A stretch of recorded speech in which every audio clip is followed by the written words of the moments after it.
Hello everyone, welcome back to Spararia YouTube channel.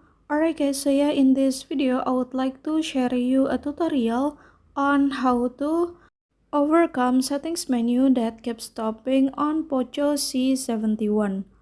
Alright guys, so yeah, for those of you who panic because your settings menu on your phone suddenly cannot be opened, and every time you open the settings menu there are notification that settings keep stopping. Don't need to be worried guys, because you can reset your settings menu on your cell phone, and that allow you to restore your device to its default settings menu effectively, wiping out any custom configuration you've made.